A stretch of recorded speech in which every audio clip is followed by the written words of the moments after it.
Are you wondering how long you need to eat gluten before getting tested for celiac disease? Especially if you've already been gluten-free. You're not alone. This is one of the most common and confusing questions people ask when trying to get an accurate diagnosis. And today, we're going to break all of this down. I'm going to make this really clear for you. I'm going to talk about how much gluten you need to eat, how long you need to eat it, and what happens if you don't do this properly. But I'm also going to tell you an even more important question that you need to ask yourself before you ask this one.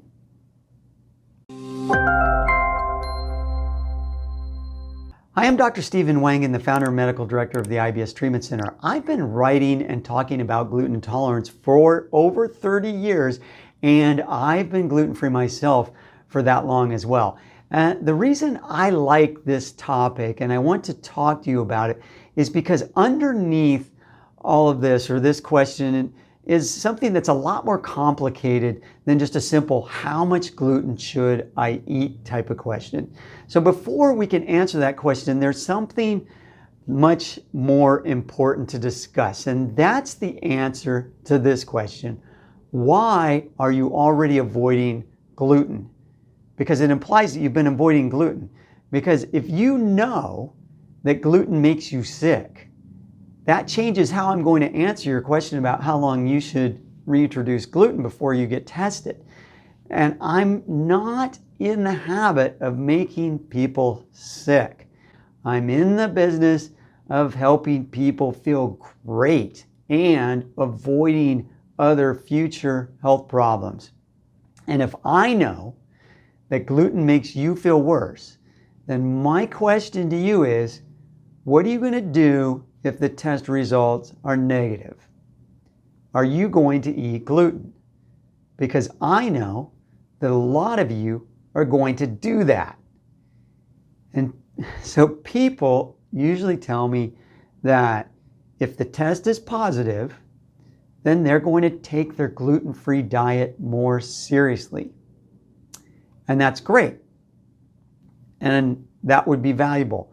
But it also implies that you're not actually taking your gluten-free diet seriously right now, which means that you can go ahead and test for celiac disease because you're eating it, right? Just admit it.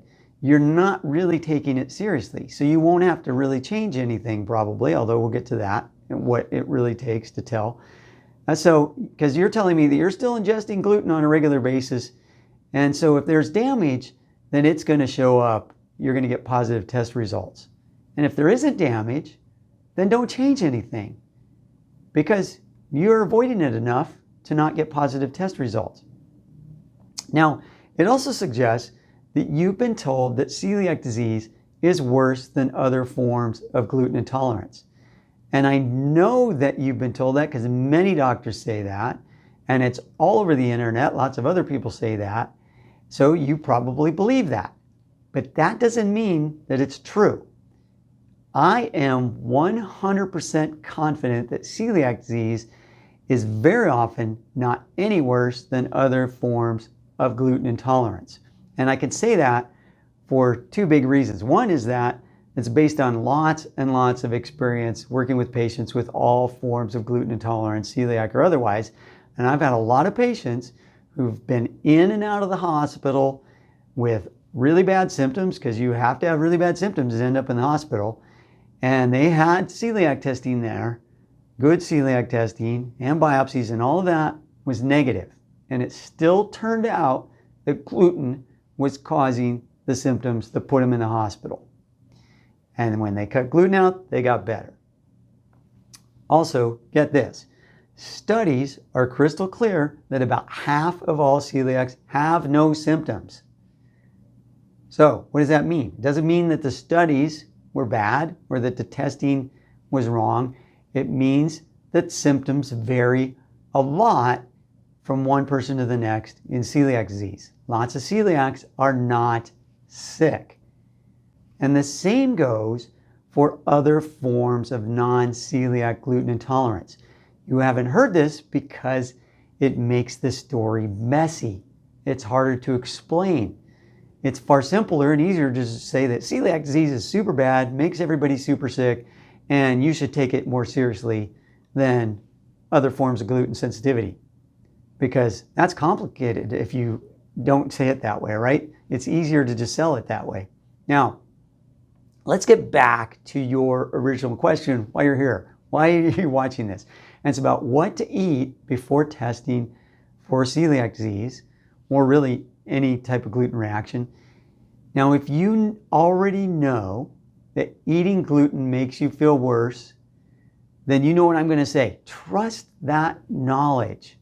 Don't look for a doctor to tell you that it's okay to eat gluten just because you'd like to eat gluten, because that's what you're waiting for, right? You already know it makes you sick, but you're like, well, maybe it's not celiac disease, so maybe I can just eat it anyway and I'll just feel like crap, but why? What the heck? I don't have to take it seriously.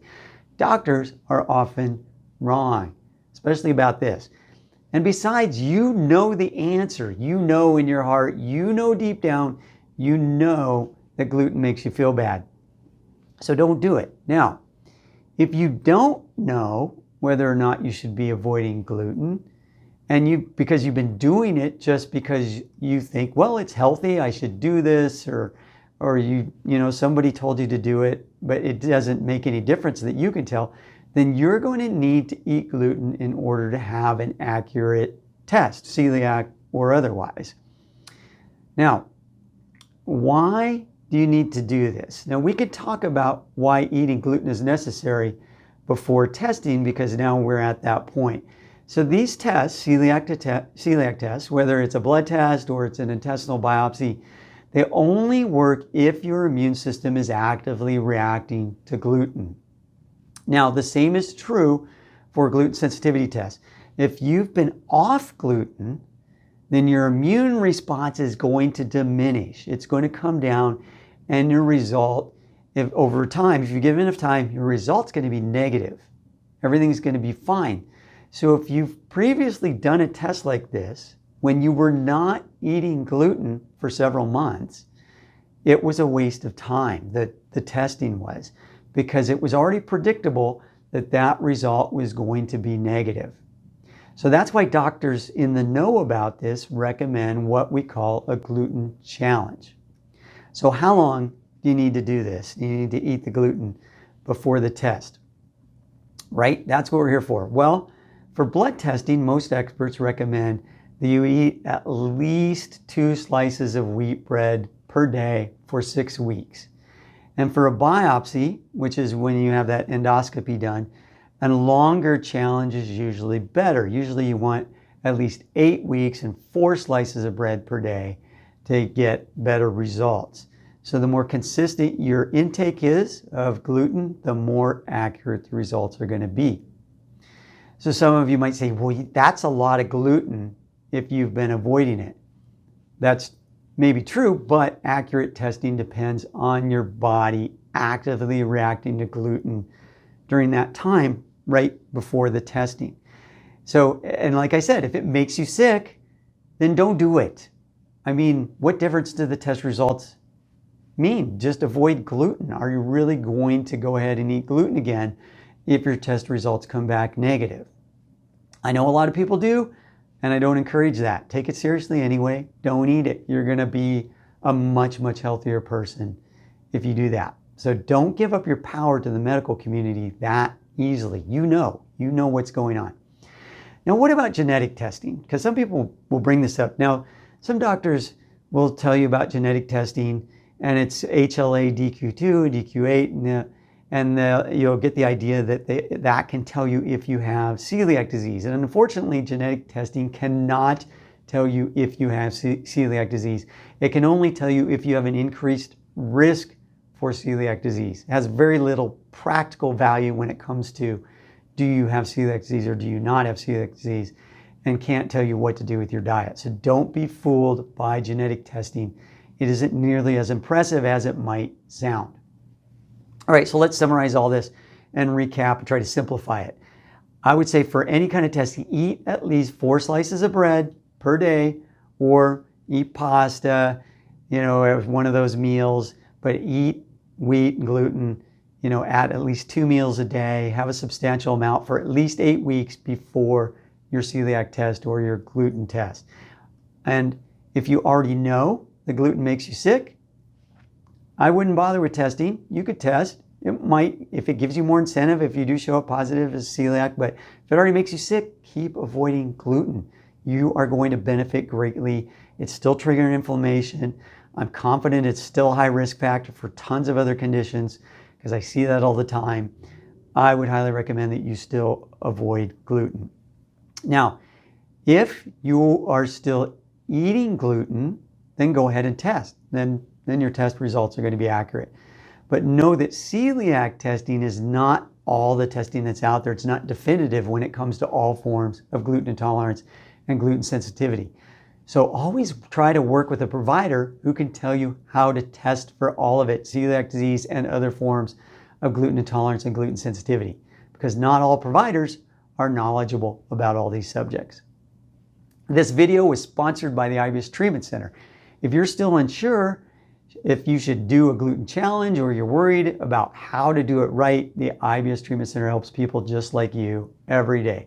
You can book a telehealth appointment and we will walk you through every step of the way, step by step. And you can see the link above and see the link in the description below for more information.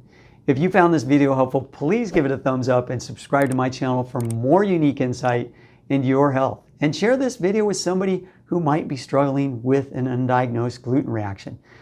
Please leave your experiences and your questions in the comments below.